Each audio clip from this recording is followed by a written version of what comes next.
Okay, picture this. You meant to check Instagram for just 5 minutes, and suddenly 40 minutes are completely gone.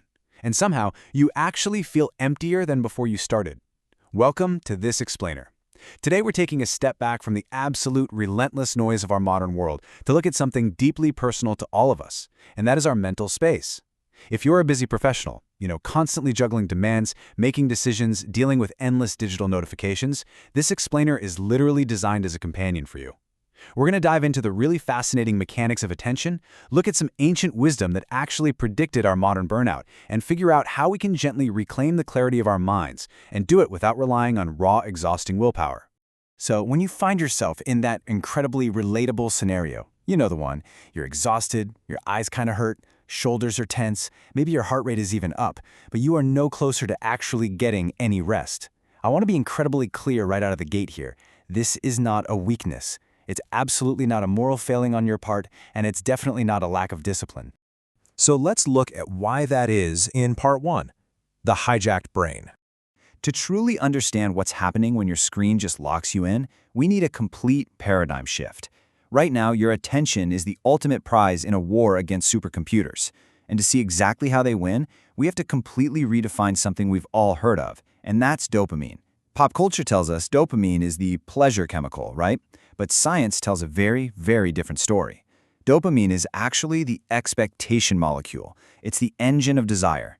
And modern apps, well, they are beautifully engineered to weaponize this.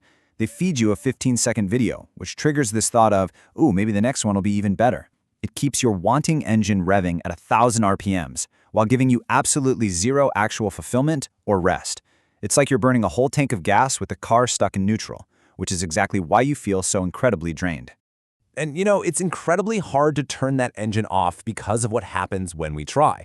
As modern humans constantly bombarded with stimuli, we've actually become terrified of the silence when nothing is happening. When the scrolling finally stops, the sudden quiet makes our overloaded nervous systems totally panic.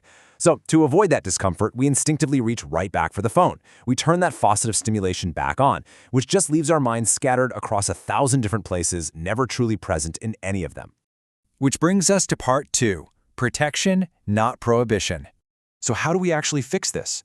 Well, the answer lies in a really profound shift from prohibition to protection. Over 2,500 years ago, Buddhist philosophy actually identified this exact mechanism of endless craving. They offered a concept called Sheshen Weijie, which translates to gathering the mind as a precept. Now, I know the word precept often sounds to our modern ears like a strict rule, right? Or some harsh prohibition, like you're locking yourself in a cell and throwing away the key to your phone. But that's actually a mistranslation of the ancient intent. A precept is simply a protection of clarity. Think of it like a protective garden fence. It's just meant to keep destructive forces out so the flowers inside can grow. It is not a prison wall meant to punish you. Think about the old way for a second, on the left side here. Telling yourself, don't look at the phone, forces you to use finite willpower to fight an infinite scrolling machine. It's an exhausting battle that, let's be honest, you will inevitably lose, and then you're just left feeling guilty. But the new way, over on the right, is all about protection and awareness. Instead of fighting the phone, you are simply gently gathering your scattered attention and returning it home to yourself, to your breathing, to your physical space. It's the profound difference between forcefully letting go of something and warmly returning to yourself. One completely drains you, the other actually relaxes you. Let's move to part 3, the 3 traps of the digital age. To build an effective garden fence, we really need to map the modern battlefield. Trap number 1 is the infinite scroll. Think about reading a physical book. You reach the end of a chapter or the end of the book itself, and there's a natural stopping point, right? It's a signal to your brain that the task is done and it can finally rest. The infinite scroll completely strips away these natural endpoints. It leverages psychological tension, literally leaving your brain in a state of constant, unresolved alert because the activity never actually finishes. Your brain is just waiting for closure that is never ever coming. Trap 2 is notification overload and the sheer density of modern media. Listen to this.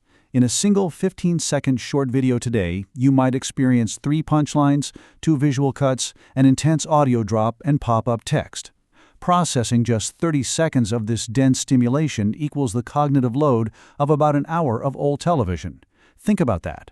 Our historically slow-paced brains evolved to walk through a forest for hours, maybe tracking 1 or 2 moving shadows. We are violently overwhelming our own neurology. And all of this overwhelming density builds to the absolute deepest, most subtle trap of all. Trap 3. Having our identity bound to likes and digital validation. Every single time you post, comment, or curate your persona online, a little piece of your attention gets anchored there. You actually start scrolling not just for entertainment anymore, but to confirm your own existence. Did they reply? Am I seen?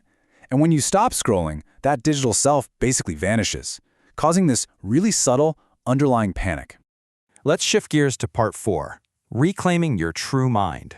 Recognizing these traps is absolutely the first step. But the ultimate goal here isn't just about getting more work done or being some hyper-efficient employee. It's about a profound return to your true mind.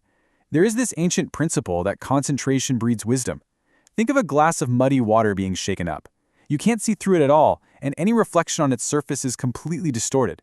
But when you place that glass down and just let the water still, the mud settles and the surface naturally becomes a perfect mirror. When we quiet the digital noise, our minds settle in the exact same way. For urban professionals making high-stakes decisions every single day, this is absolutely critical. Only a settled mind can reflect reality clearly, allowing you to see the real issues and make the right choices, totally free from the distortion of chronic distraction. And as that water stills, you start to realize something incredibly powerful. You are not your attention. You are the one behind it. You are the pure, undisturbed awareness that is simply watching the thoughts come and go. When you finally detach from the constant magnetic pull of the digital world, you reconnect with this core, stable self that exists beneath all the noise, the anxiety, and the endless notifications. Finally, let's look at part 5, the gentle return with 3 small practices. So, how do we actually operationalize this in daily life without requiring monumental willpower? Let's look at 3 very small, compassionate practices you can use to start building your protective fence today. First, 30 minutes phone-free after waking up.